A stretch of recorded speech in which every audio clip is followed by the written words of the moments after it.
Let's go. A town mortified, angered, and in search for answers. Ferguson, in the suburbs of St. Louis, Missouri, a predominantly black community, sees residents spilling out onto the streets following the death of Michael Brown, an unarmed 18-year-old who was shot multiple times by a local police officer on Saturday.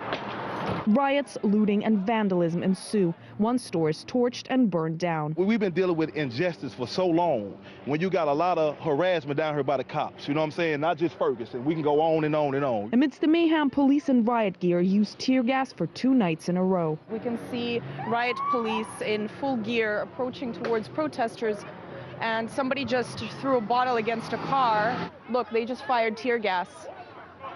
We were being tear gassed, and it got to the point to where they were shooting them into the complex, and we were in the street. So why are you shooting them into the complex? There's kids. Shots were fired at police helicopters, prompting the Federal Aviation Administration to close airspace over Ferguson on Tuesday. I'm telling you, get out of here. This is last warning. Understand? After 4 days of chaos midweek, you can still feel the tension in the air. Police remain on high alert while the community demands justice. That's the only reason we're out here, is for peace, for justice.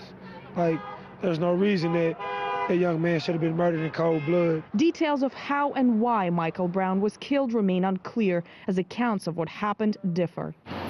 According to police, an altercation for a police gun took place between Brown and the officer who killed him. In the service for 6 years, his race and name are being kept under wraps in fear for his life. But witness accounts differ from the official version. Locals have been saying that they have seen Michael Brown run away from the police car with his hands up in the air, showing that he was unarmed. And despite this, he was still shot multiple times and died. For a community that has long lost trust in law enforcement, the tragic death of a teen about to start college was the breaking point. This baby has been taken down and destroyed.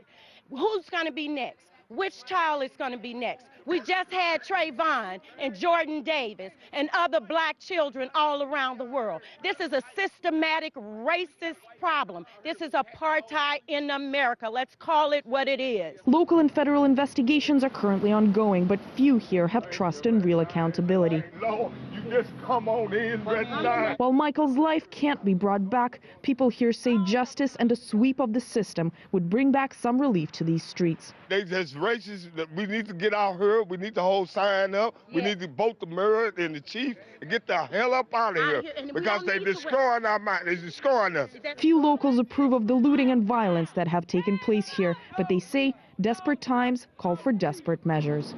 Anastasia Churkin, RT, Ferguson, Missouri.